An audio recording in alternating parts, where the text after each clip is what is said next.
My name is Jared Otto, and this is a G News documentary about neoliberalism. Can we wake up from the nightmare and free ourselves from it?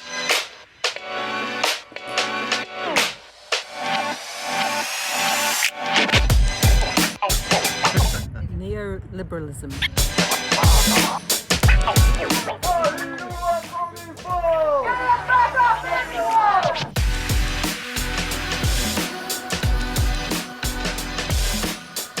Over the years, I've recorded footage of things that don't make the news. And my normal day involves making some podcasts and writing articles about politics. But I had no idea I was about to be kidnapped, and this is what happened. This is Jared's surprise. Jared's surprise birthday. So, this is what you're going to be doing in the next few days. You might need your glasses. We're going on a choo-choo. We're going on the Northern Explorer train. At 7:45 a.m. we're leaving Auckland on the Northern Explorer bound for Wellington, which is going to be awesome because it's my 60th birthday. So this is the video of that adventure. As we get underway, please turn your attention to the following safety information. See, follow all the instructions. As you pass the lobby Orangi Basin and head south to jump into Auckland suburbs. So here I was on the Northern Explorer on a birthday surprise holiday with Vicky, my wife, and I started thinking, what is neoliberalism? Yes. What is neoliberalism? Are we aware or are we asleep? It's all around us. And I was reminded of the 1999 film The Matrix because neoliberalism is everywhere. It's all around us. But one of the cleverest things about neoliberalism is nobody seems to know what it is. Nobody listens. The word just shuts people off. When I asked Vicky what neoliberalism is, this is what she said. Vicky, I have a question for you.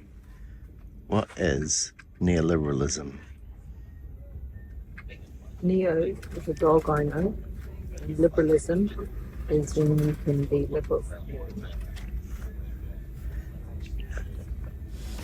As it turns out, there really is a dog called Neo, and Neo loves Vicky. Whenever Neo sees Vicky, he goes crazy at the gourmet food shop on Waiheke Island. But in actual fact, liberalism and Neo started in 1979 and had its roots before then, all the way back in 1937, when a bunch of outsiders like a guy called Hayek and a number of other economists got together and decided that they needed to actually make the state smaller, that the state should let the market be free, that free market, liberal capitalism was the way to go.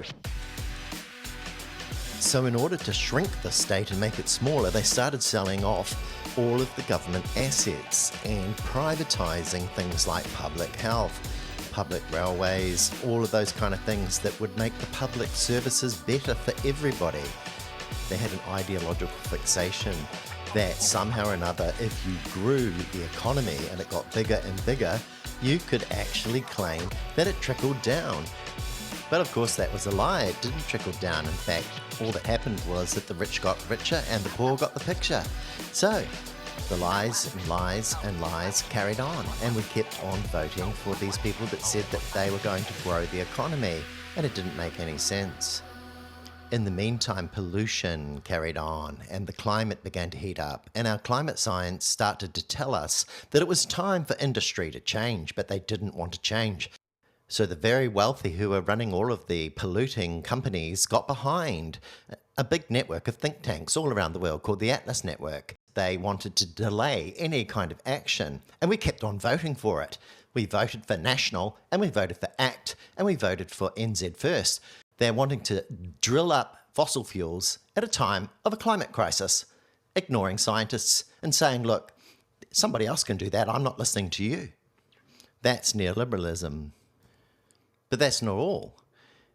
If you've got a connection to the past, the ACT Party sees all of your connection to your dead family, all your relatives and ancestors as an obstruction to more greed and more wealth for the very top few corporates, and they have to be foreigners because they need to come in and take over everything, which is really what the RMA and all the law changes are about, including the regulatory standards bill, so that we can lower all of our safety and ignore the environment and ignore the protests of the Treaty of Waitangi and skip around it all. And this is the territory of David Seymour and Chris Bishop and all of the other neoliberal libertarians who have captured the New Zealand government at the very top right now. Sadly, nobody seems to realise that it's neoliberalism behind all of this. It's the liberal democracy, the capitalism that doesn't care if all of the rivers and all of the lakes were polluted as long as a short-term profit can be made. It's the same kind of thing, and we keep on voting for it. And yet nobody seems to know what neoliberalism is. Why don't we know? Who didn't tell us? Why weren't we taught?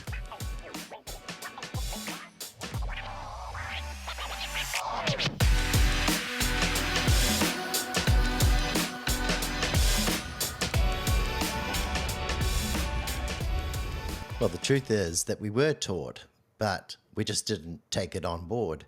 Well, it was time to just chill out on the observation deck and just make the following notes. There have been thousands and thousands of books on neoliberalism, what it is, kind of like a political order that's been with us now for about 40 years. It started off in New Zealand with the Roger Douglas era and Ruth Richardson and the terrible mother of all budgets that Jacinda Ardern did something about fixing because it was a terrible harm. But this government, they're just doing more harm, and we just carry on voting for them. For some reason, our media seems to prop them up. It doesn't ever talk about the fact that there is no trickle-down. It just wants an FTA. It wants growth for growth's sake, but it doesn't help anyone. When anybody proves that, in fact, we could actually have better public services, we could actually tax the rich more, we could actually have a fairer and better tax system, our media just mock the crap out of those people. They are not listened to, and they don't get headlines day after day after day like the neoliberals do, who are actually just holding us all down, holding us back, and making things worse. Unemployment is up, our meth levels are through the roof, and look, we've got people in our government who are basically mocking our experts and saying they're all victims. We've got people in our government at the moment who are propping up the breaking of international law and saying, oh, that was just self-defense. We have people who have actually no moral compass whatsoever running this government. We've just witnessed pay equity theft of 180,000 low-paid income workers, mainly women, as the government just literally stole that. And then the newspapers think, well, good old National, let's hope that they can actually recover and come back so that we can have growth. That doesn't ever trickle down. Open the door. Did it automatically lock? Yeah. We can't answer the door right now, but if you'd like to leave a message, you can do it now. We had a very visual ride on the Northern Explorer, and we arrived in Wellington.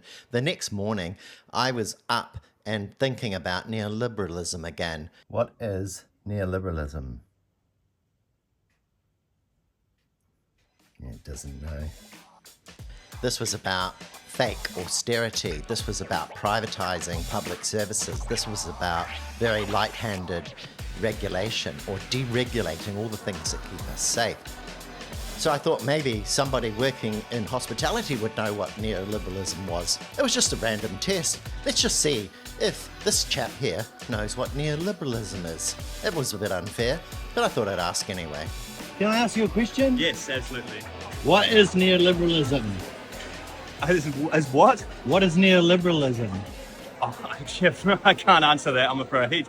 Neoliberalism was making us so financially insecure that the majority just didn't want their rates to go up, and so all the pipes were leaking everywhere. No one could afford to fix any of the infrastructure, and no matter how much we grew GDP, everything stayed the same and nothing ever got better, because we kept voting for people who said we need to cut our cloth, we need to worry about debt, we need to keep everything down. And nobody thought about it any further. They just kept on voting for more neoliberalism. Very good. Everywhere you looked, you'd find right-wing opinion, conservative opinion, opinion about growth, but no mention of redistributing it properly. That was looked on as a bad thing to do.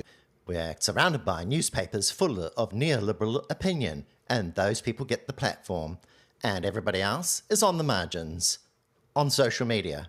So it was time I took some steps to change things, to connect more with the parties that were fighting against neoliberalism, people that actually cared about being inclusive and our own way of doing things, that respected workers' rights, that respected human rights, that respected te tiriti, and who cared about the whole of us, not just the very, very rich, like the neoliberals.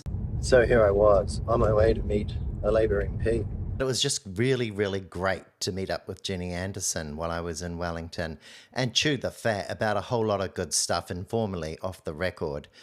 Getting connected to the people that represent New Zealanders, all of us, not just the rich, is important for all of us.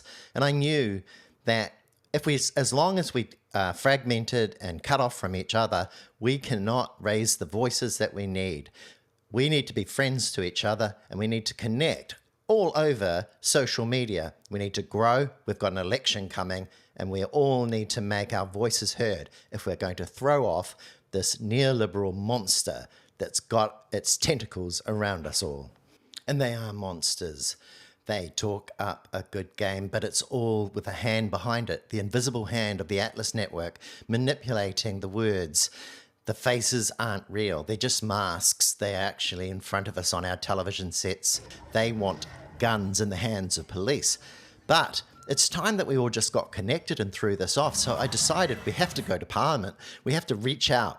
I was in Wellington. It was time to meet people that have actually been reading the things that I write every day. So I said to Vicky, let's reach out. And Vicky said, it's my idea. I said it first. Well, I'll say it was Vicky's idea. So we went to meet some G News readers because the freak show had to end. So here we are in Wellington, and I'm about to meet G News readers who have kindly come out and taken some time out to meet me. And we're going to find out what their views are about the current government and what we could do better and free ourselves from this neoliberalism. I was absolutely blown away. There were over 30 people who read G News who came along, but also Dr. Aisha Varal and her mum and some of her family who had actually helped save many lives during the recent COVID pandemic. Gosh, remember all that stuff about COVID tracing and getting all that done? Well, Aisha was the brains, and she was the former Minister of Health, and she's busy fighting against neoliberalism, the privatisation of our public health. Here's a sample of some of the things that people had to say about the current government and whether things could be better. Now, what do you think of the current government? I think they're shite And why is that? because they don't support human rights. They're racist, and I hate them. They need to go. And, you know, could we have a better country? Absolutely. I think the current government is compromising the democracy of New Zealand. I don't agree with the RSB bill, and I don't agree with doing everything under urgency. And I'd really like that to be addressed. What would you like in a government? What would you want to see? I want to see a government for the people, not to the people. All right, so what do you think of the current government? Well, I reckon that they're just a bunch of plonkers who just can't get their crap together. We in the real world out here can't even afford our mortgages, our food, our bills that we reckon have to pay every week, and it is just too much. So about time they actually basically fucking went. We're over it, and it's time to fucking move on. What do you want to see? I want to see a change of government next year, and I reckon we're going to probably get it. I think these guys are going to basically sink themselves. And I tell you what, I'll make a wee comment here. Governments lose elections, and oppositions win them. Well, I think the current government's doing a terrible job. They're sticking to their goal of cutting taxes for the wealthy and trying to gloss over all the problems that it's creating for the country. So, how much better could it be with a new government? What could we do differently? Well, I think anything is, doing something differently is hard. The country of doing things the same, cutting expenditure, cutting back on social welfare, and doing something progressive is going to take time. So I think a new government can set a better direction, but it's still going to take a long time to see the rewards of those changes. What do you think of the current government? Most disgraceful, undemocratic, seriously dangerous and disastrous government in my lifetime. In fact, I think in the whole, Westminster system in New Zealand, they are really dangerous. I hate them. Can't stand them. Yeah. That's what I think of them. What do you think about their ability as economic managers? Economic managers, right? Yeah. So there's this myth out there that National are the best managers of the economy, contrary to the unbelievable evidence that says that they are not. Neoliberalism, even the IMF has said it's a failed experiment. And what we've seen, the evidence shows that the wealthier are getting wealthier, and the majority of people in this country and anywhere where neoliberalism is, their lifestyle and their it's impacted incredibly negatively towards them, and the conditions of living, inequality, etc., is worse for them. So it's a myth. I think this coming election, we've got to sell an alternative vision. Actually, say that it's actually a political decision that inequality and poverty, to this extent, is actually a political decision, and that there's an alternative vision much better. That is possible. It's just really political decisions, and we'll make it. Neoliberalism and the ideologues and the oligarchs, we're here, we're going to challenge them, and people power, we will win. What do you think of the current government? Crap. Why are they crap? Well, it's a very, very long list. Where do I begin? Pay equity. Is one of the most recent things. Yes, the division, the lack of leadership from Luxon, and it goes on and on. How much better could things be? Much better with a Green, Labour, Party Maori coalition. Son, about yourself, what do you think of the current government? Oh, well, I think the current government has made such a hash of things from day one, really, and cancelling the ferries in the first week. That was ridiculous, and it's cost the New Zealand taxpayers so much. Gerard, your list of faults that they've enacted in their first 18 months of government is extensive, and I hope you're still adding to it. And I hope that the Labour Party are getting ready to repeal everything that they've done wrongly, because it really needs repealing. Awesome. So, what kind of better government could we have? How much better could things be? Well, we have, if you look at the Labour ranks, just the Labour ranks, without looking at Greens and TPM, who would have to have ministers and things in a coalition government. The Labour rank have such a strong team in waiting. And things could be so much better for New Zealand if Labour, Te Pāti Maori and Greens were in government. The present government? Well, yeah. We've only got them because people got silly about Jacinda and about Labour. So we just had dinner in Wellington, and Vicky is calling an Uber.